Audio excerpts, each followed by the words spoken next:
네, 그래서 같은 방식으로 기간이 n일 때를 구해주면 됩니다. 위와 같은 방식으로 세이지를 이용해 모델링한 결과는 다음과 같고 한번 실행해 보도록 하겠습니다. 네, 여기서는 이제 기간이 1일 때도 지금 모델링이 아니고 여기서는 더 가까이 보기 위해서 이제 기간이 0.1일 때로 모델링을 해 놓았는데요. 이제 기간이 1초, 2초가 아니라 0.1초, 0.2초 이런 식으로 이제 한 모델링 한 걸 볼 수 있고, 이제 x의 변화량은 변화가 없는데 이제 y의 변화량은 이렇게 중력에 의해서 변화하는 것을 볼 수 있고, 물체의 비행 곡선은 다음과 같습니다.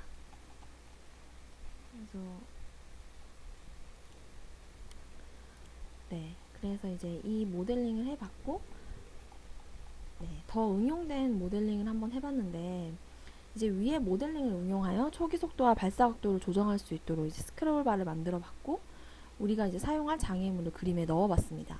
장애물은 이제 25m에서 40m 앞에 펼쳐진 산이고, 최고 높이가 이제 35m로 구성된 산 같은 형태를 가진 뾰족한 장애물이어서 이제 이와 같이 아까 그 비행 곡선에 이제 이와 같이 장애물을 한번 삽입을 해보았습니다.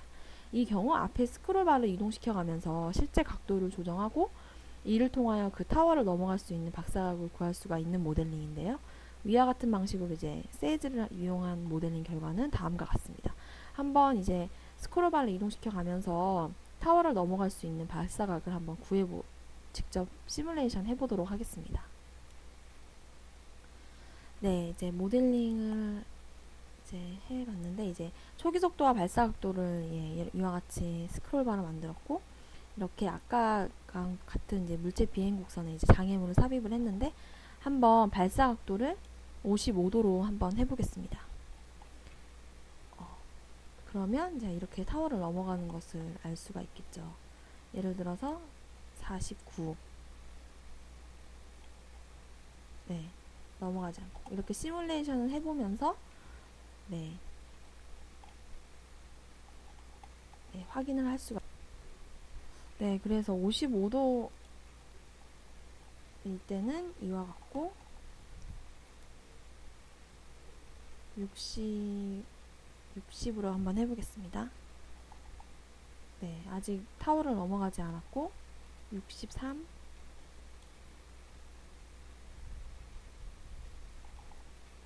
이와 같이 넘어가는 것을 알 수가 있겠죠. 그래서 이제 이 시뮬레이션을 통해서 실제로 발사 각도를 63도로 했을 경우 해당 장애물을 넘어서 비행 물체를 지상에 떨어뜨릴 수 있었습니다. 그림은 이제 아래와 같습니다. 63도로 했을 경우 위와 같이 모델을 이용하여 컴퓨터로 시뮬레이션을 실시함으로써 실제로 상황이 어떻게 진행되는지를 직접 확인할 수가 있었습니다. 그리고 이제 13번에 이제 파퓰레이션 모델도 제가 시도를 해봤었는데요. 이 내용은 이제 인구 증가 이론에 대한 수학적 모델링을 세이지로 이용해 구현한 내용입니다. 내용은 이제 아래와 같고, 전체 인구를 이제 세 가지 그룹으로 분류를 했고요. 그래서 이제 나이 먹기, 사망, 출산 이 세 가지에 의해서 그 수가 변함을 다음과 같은 규칙을 따른다고 얘기를 해줬고요. 그래서 이제 이와 같은 영향을 주는데, 이 모델링도 굉장히 쉬운 게 이제 아이들의 수는 경제활동 인구에서 이제 아이들을 이제 출산하고 이제 아이들에서 경제활동 인구로 넘어가고 이만큼을 빼주고 사망하는 사망률을 이제 곱해서 빼주고, 그래서 이제 이 표를 이용해서 이제 모델링을 했는데요. 그래서 우선 이제 이와 같이 변수를 지정을 해줬고, 아이들 경제활동 인구, 노년인구, 총인구, 경제활동 인구 대비 노년인구 해서 표를 작성을 했습니다. 그래서 이제 이 내용을 시뮬레이션 해보겠습니다. 모델링한 결과는 다음과 같습니다. 그래서 이제 각 계층별 인구의 이제 변화를 그래프로 나타내줬고, 근데 이제 경제활동 인구 대비 노년 인구를 하면 이제 경제활동 인구 대비 노년 인구가 늘어나는 것을 알 수가 있겠죠. 그래서 위의 그래프를 통해 경제활동 인구 대비 노년 인구의 비율이 증가하는 것을 알 수가 있었고, 따라서 사회의 노령화가 빠르게 진행되면 이제 이 시뮬레이션을 통해서 알 수 있었다는 내용을 넣었습니다. 그리고 이제 마지막으로 서플라이 디맨드 모델이 14번에 있는데, 이 모델도 제가 시도를 해봤었는데 그 모델에 대한 설명을 간단하게 드리겠습니다. 네, 이 내용은 수요 공급 곡선에 대한 수학적 모델링을 세이즈를 이용해 구현한 내용인데요. 이 모델링은 가격 상승, 생산량 증가, 가격 하락, 생산량 감소 과정을 보여주게 되어 있습니다. 세이즈를 이용해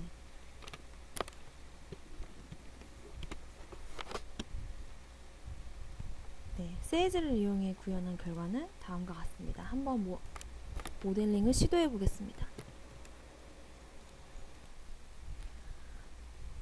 네, 이제 모델링을 한 코드고 이제 모델링을 한 이제 F와 G 함수를 이제 변화할 수 있게 변수를 지정을 해 줬고요. 그리고 이거는 이 모델을 모델링을 통해서 가격이 상승하면 생산량이 증가하고 생산량이 증가하면 가격이 하락하고 가격이 하락하면 다시 생산량이 감소하고 이 과정을 모델링을 통해서 보여주는 것을 알 수가 있습니다. 그래서 혹시 이제 이 함수를 이제 x로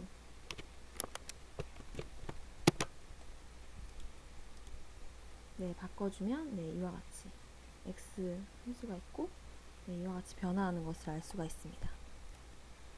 그래서 저는 이제 이 뒤에 저희 팀 프로젝트 내용은 이제 이 뒤에 내용은 세이지 그래퍼 내용인데 저는 이제 파트 1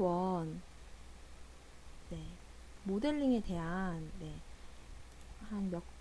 모델링에 대한 부분에 있어서 한 9가지 정도를 시도를 해 봤었고요. 그래서 이제 제가 한 모델링을 위주로 지금은 설명을 드렸습니다.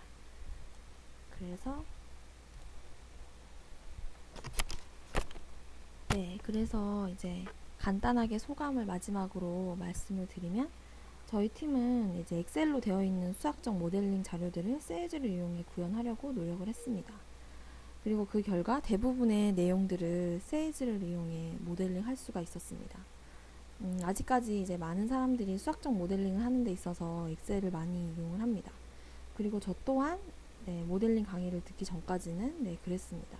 그런데 세이즈를 이용해 구현해 본 결과 엑셀에서 가능했던 것들이 세이즈에서도 충분히 가능하다는 것을 알게 됐고 오히려 엑셀보다 세이즈를 이용한 모델링이 언제 어디서나 인터넷이 가능한 곳에서 파일을 열어볼 수가 있고 공유할 수 있다는 점에서 더 장점이 오히려 많다는 생각이 들었습니다.